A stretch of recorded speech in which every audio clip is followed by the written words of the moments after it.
제가 사는 콘도의 수영장이 모두 3개라는 것은 입주시 알고 있었습니다.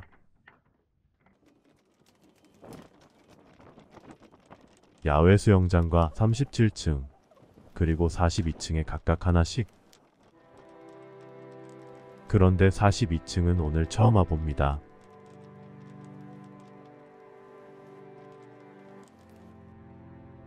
이렇게 좋은 곳이 있었다니. 다음 달이면 1년 계약 만기인데 이런. 경치도 수영장도 참 좋으네요.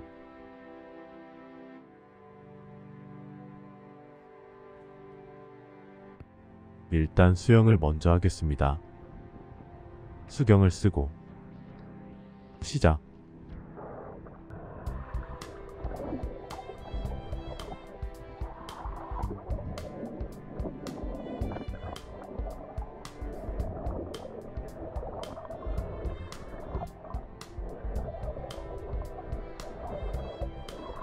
보시는 것처럼 수영 속도가 그 전에 비해 엄청 빨라졌습니다.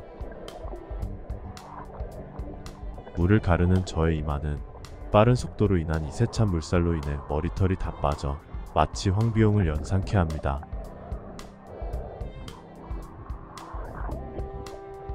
헛, 둘, 헛, 둘, 헛, 둘. 쉬지 않고 물속을 헤쳐나갑니다. 정말 빠르지 않나요?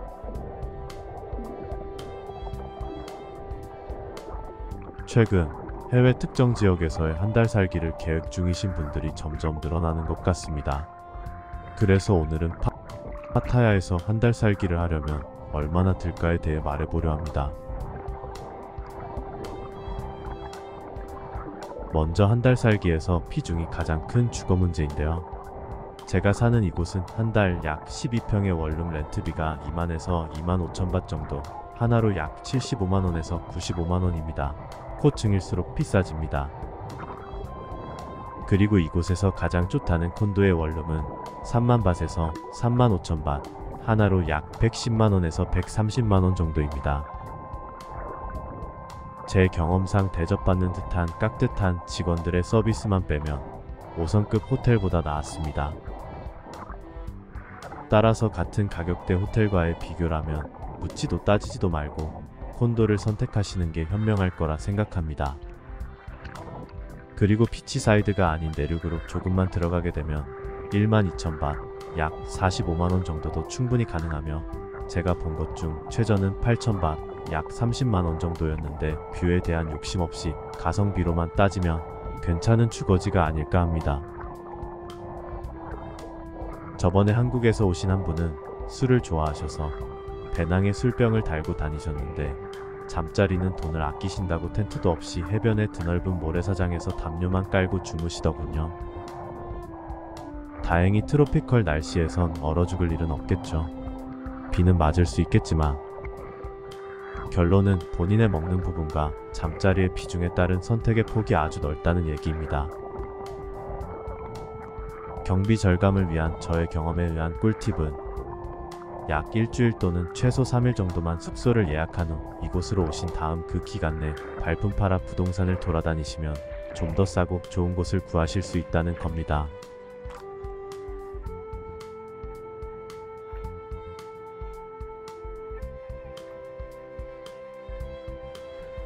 다음은 식비입니다. 이 또한 선택의 폭이 다양한데 말보다는 영상이 이해하시기 나을 것 같아 영상 중심으로 올려보겠습니다. 먼저 백화점입니다. 파타야는 태국에서 외국인 거주에 최적화된 도시로 대형 쇼핑몰이 2개 있는데요. 그래서인지 아름다운 해변 도시임은 물론 방콕을 제외한 도시 중에선 편의시설이 가장 잘 갖춰진 도시일 거란 생각이 듭니다. 인구가 대략 100만인 태국 제2의 도시 치앙마이에서 가장 크다는 쇼핑구역인 마야몰과 님마네민을 합해봐도 인구 30만인 이곳 파타야에 지금 보시고 있는 센트럴 파타야한 지역보다 규모가 작거든요.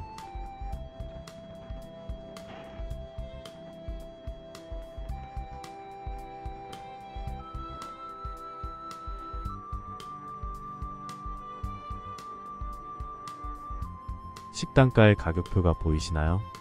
여기서 곱하기 40 정도면 대략 원화 가격입니다. 100바트면 곱하기 40 하나로 약 4,000원이 되는 거죠. 한국 백화점 식단가 가격과 비교가 되시는지?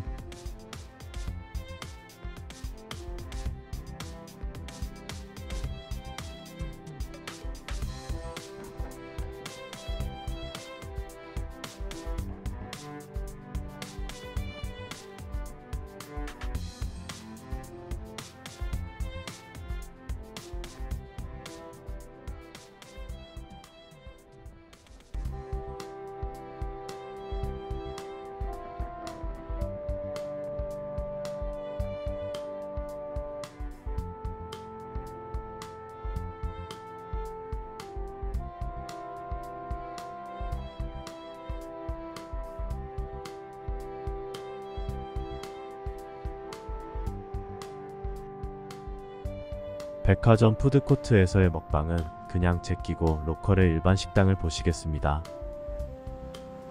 메뉴를 볼까요?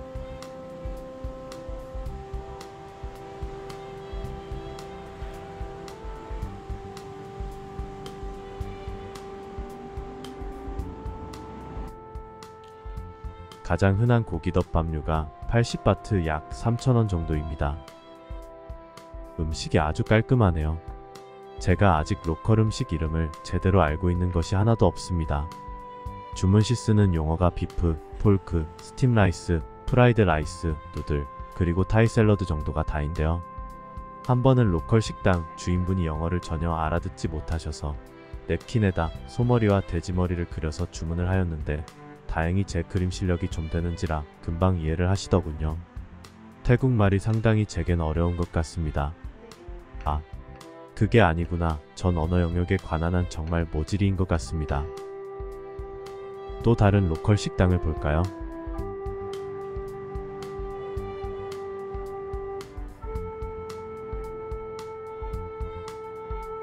가격대가 비슷합니다.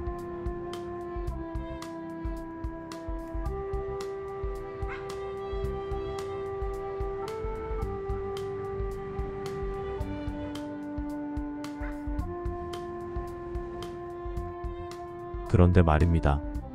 심심치 않게 뜻밖의 문제에 복착하게 되는데요. 바로 양적인 만족도입니다. 제가 대식가가 아님에도 불구하고 많은 식당의 단품 음식들이 예상보다 소량이기에 먹는 와중에 상당한 갈등을 겪게 되는 거죠. 이 양으로 될까? 안 될 것 같은데? 그릇 크기도 조금 작을 뿐더러 국수의 양이 그릇 가득이 아닌 바닥에 살짝 코팅된 정도랄까? 결국 소고기 누들을 먹는 도중 추가로 돼지고기 볶음밥을 주문하였습니다. 이런 경우가 상당히 비일비재하다는 거죠.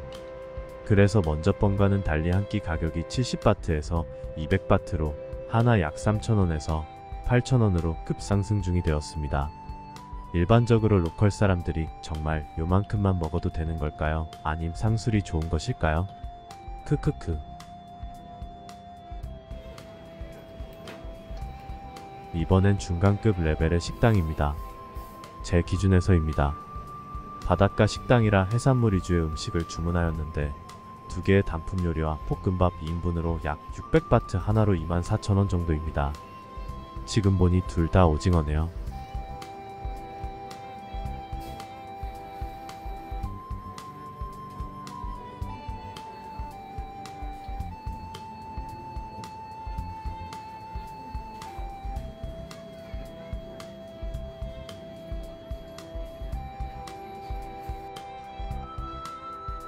사실 제 입맛으로는 대충 다 비슷한 것 같은데 한국에서 오신 지인분은 완전히 달랐습니다. 아시다시피 태국 음식은 대부분 새콤달콤해 원하시면 엄청 매콤을 추가하게 되는데요. 지인분의 예리한 맛 분석에 의하면 새콤의 오묘한 맛의 깊이가 다르다고 하더라고요. 그분 덕에 조금 더 비쌌던 가격이었지만 만족도가 있어 오케이.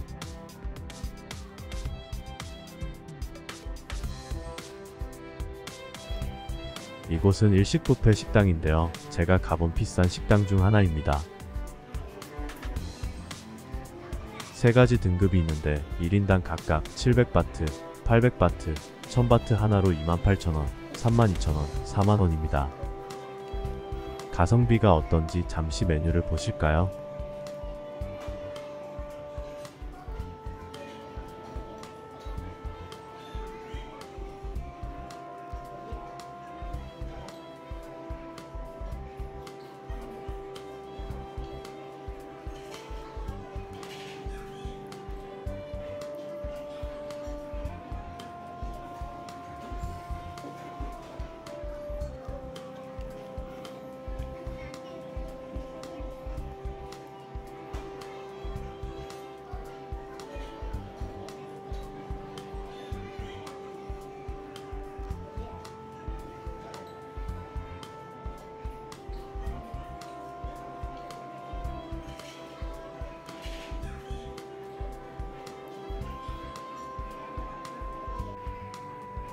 드세요.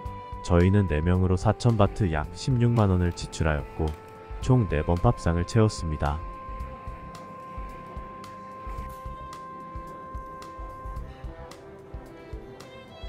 이 경우의 가성비는 각자의 능력치에 따라 달라지지 않을까 생각이 듭니다. 생으로 먹는 게 맛있지 않나?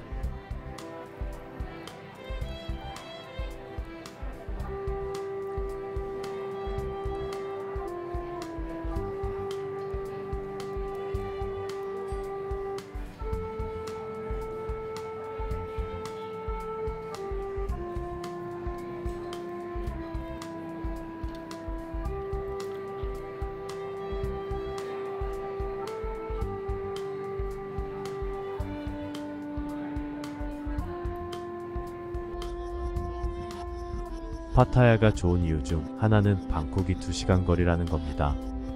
그래서 한 달에 한두 번 정도 옵니다. 여기는 방콕에 위치한 루프탑 카페입니다. 음료 2잔, 만두 한 사발, 새우볶음 한 접시, 이렇게 해서 모두 2,700바트, 하나로 10만원 조금 더 지불하였습니다. 아마도 10만원 중 8만원은 뷰맛 가격이 아닐까요?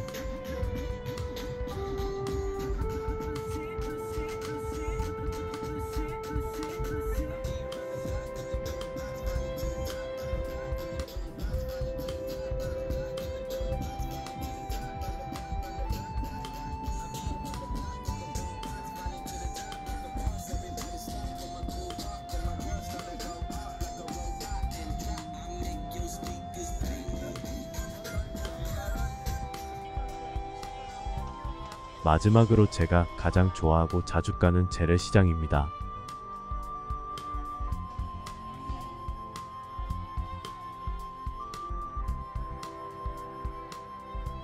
시장에서의 가격대를 영상으로 보시면서 한 달 살기 경비를 대충 정리해 보겠습니다. 먼저 풍족하고 고급진 한 달 살기를 원하시는 경우를 말씀드리겠습니다. 주거비입니다. 파타야에서 최고급 리조트형 콘도의 경우 5성급 호텔 못지않는 퀄리티일 것입니다. 월 렌트비가 한 달 3만에서 35,000바트입니다. 좋은 리조트인 경우 리조트 내에서만 머물러도 결코 지겹지 않은데요. 이곳도 아마 그럴 것입니다. 식당과 바 그리고 운동시설과 여러 개의 수영장 등 아주 훌륭합니다. 영상으로 보시고픈 분들은 제 영상 19편을 봐주시면 됩니다. 그리고 다음은 교통수단인데요. 24시간 언제든 편하게 원하실 때 자유로이 이동이 가능한 자동차 렌트가 베스트겠죠? 저의 경험에 의하면 공항 내에서나 글로벌 자동차 렌트 회사 대신 숙소 부근 소박한 로컬 렌트 회사를 선택했던 게 훨씬 나았다는 얘기를 조심스레 드립니다. 혹시나 소형 렌트 회사라 걱정되시는 분들이 계시다면 제 영상 9편을 봐주시길. 본의 아니게 제 영상 홍보를 하게 되네요. 하하하. 렌트비는 소형차로 한 달 15,000바트, 디파짓 5,000바트 정도입니다. 이 역시 9편 영상을 보시면 자동차의 실체도 대충 보실 수 있습니다. 휘발유비는 빡세게 돌아다니신다는 가정하에 매주 1,500바트입니다. 식비입니다. 영상에서 보신 바대로 선택의 폭이 워낙 다양하기에 단정적으로 말씀드리기가 애매하지만 하루 1000바트 정도 잡으시면 한 달이면 얼만가요? 네, 3만바트. 대략 인당 120만원 정도 잡으시면 괜찮은 식당에서 식사를 하시고 가끔 해먹기도 하고 그리고 일주일에 2번 정도 고급진 식당에서 식사도 가능합니다. 술고래분이 아니시라면 매일 밤 해변가에 널브러져서 맥주 한 병 찌끄리는 것도 충분히 가능하겠죠. 좋은 카페에서 커피도 한 잔 드실 수도 있고요. 바에서 맥주가 50바트, 커피도 대략 그 정도 하는 것 같습니다. 그러다 보니 상대적으로 맥도날드, 버거킹, 스타벅스 같은 글로벌 브랜드의 가격은 한국이랑 비슷해서 살벌하게 비싸다는 생각을 하게 됩니다. 그 비싼 돈 주고 정크푸드를 먹을 바에야 영상에서 보셨듯이 로컬 손맛 좋으신 분들이 신선한 요리를 먹는 게 훨씬 낫겠죠. 그렇게 합산을 하면 숙소 3만바트 더하기 자동차 렌트 15,000바트 더하기 기름값 한 달 4,000바트 정도 잡고 또 더하기 식비 3만바트를 모두 합산하면 거의 8만바트니까 대략 300만원으로 잡겠습니다. 생각보다 많이 든다고 생각하실 겁니다. 나름 풍족하고 질 높은 한 달 살기로 잡았으니까요. 그런데 두 사람일 경우엔 여기서 식비만 추가하면 되니까 100만원을 더하면 400, 인당 200만원입니다. 항공료는 빠져 있습니다. 그리고 음주 가무를 즐기시는 분들은 여기서 플러스 알파를 하시면 되겠죠. 한 1000만원 정도? 하하하. 근데요, 요즘 중국성 큰 형님들이 오셔서 하룻밤에 다 떨어진 바에서 골든벨을 울리고 2~3천만원씩 쏘는 경우가 흔하다고 합니다. 우리들은 그런 필만 가지고 참는 걸로. 그러면 풍족한 한 달이 아닌 경제적이고 실속 있는 한 달 살기를 생각하신다면 얼마 정도 될까요? 먼저 주거비입니다. 10평대 원룸으로 오션뷰도 있긴 하나 약간 내륙에 위치하고 리조트형이 아닌 일반 주거용인 콘도를 선택하게 되시면 대략 15,000에서 2만바트 정도면 가능할 것 같습니다. 1년 계약이면 이보다 더 쌀 수 있는데 한 달 단기 계약이라 평균치보다 약간 높은 가격대로 형성이 되는 것 같습니다. 그리고 교통수단은 그랩 또는 오토바이 대여가 일반적입니다. 오토바이 대여 가격은 대형이 월 4,500바트, 소형은 3,000바트입니다. 기름값은 주당 500바트 정도면 되지 않을까요? 오토바이 대여 대신 그랩이란 앱을 이용한 대중교통 이용. 이곳에선 오토바이 또는 택시인데요. 이 또한 오토바이 대여와 대충 비슷한 금액이 되지 않을까 생각해봅니다. 식비는 로컬 식당을 주로 이용하는 방법으로 하루 500바트 정도로 책정합니다. 맥주 한 병, 커피 한 잔 정도는 포함이 가능할 것 같네요. 이 모두를 합산해 보겠습니다. 주거비 15,000바트 더하기 그랩 또는 오토바이 렌트 3,000바트 더하기 기름값 2,000바트 더하고 마지막 식비 15,000바트를 더하게 되면 총계 140만원 정도가 나오네요. 두 분이시라면 식비 15,000바트를 추가해서 전체 5만바트가 되니까 인당 25,000바트 하나로 약 100만원이 됩니다. 나쁘지 않네요. 마지막으로 한 달 살기 최저치의 경비를 보겠습니다. 주거비는 또 서민 로컬분들 수준에서 살아보고 싶다고 하시는 분들은 월 5,000에서 7,000바트 정도 잡으시죠. 교통수단은 1회승차에 10바트 하는 이곳에서 버스 같은 존재인 썽떼우를 애용합니다. 또는 걷거나. 그렇게 충분히 한 달에 교통비로 1000바트 잡겠습니다. 그리고 식비는 모두 저렴한 로컬 시장이나 식당에서 대부분 해결하는 걸로. 그럼 하루 200에서 300바트 잡겠습니다. 가끔 건강을 위한 단식도 마다하지 않는 걸로 하겠습니다. 이 경우 어림잡아 합산하고 특할비 명목으로 조금 추가하면 1만바트 정도가 되네요. 하나로 40만원 정도인데 과연 생존이 가능할까요? 이 케이스는 파타야 한 달 살기가 아닌 파타야 한 달 극기 훈련으로 바꾸는 게 합리적일 거라 봐지네요. 근데 사실 이곳 일반인들 중 월급이 7,000바트인 분들도 제가 꽤 많이 본 것 같거든요. 어쨌든 그 분들도 살아가고 있는 걸 보면 어느 정도 가능할 것 같습니다. 다음 달이면 제가 태국 이주 1년이 됩니다. 처음 2주 상당 기간 동안 많이 헤매고 쓸데없는 지출을 해왔지만 이젠 나름 실속형으로 바뀌어진 듯합니다. 재래시장에서도 좀 더 싼 곳을 알 정도이니까요. 거의 1년이 걸렸네요. 한 달 살기를 계획 중이신 대다수의 분들이 저보다는 현명하고 융통성 있는 분들이 아닐까 생각합니다. 알차고 즐거운 한 달 살기를 기원합니다. 지금까지 시청해주셔서 대단히 감사합니다.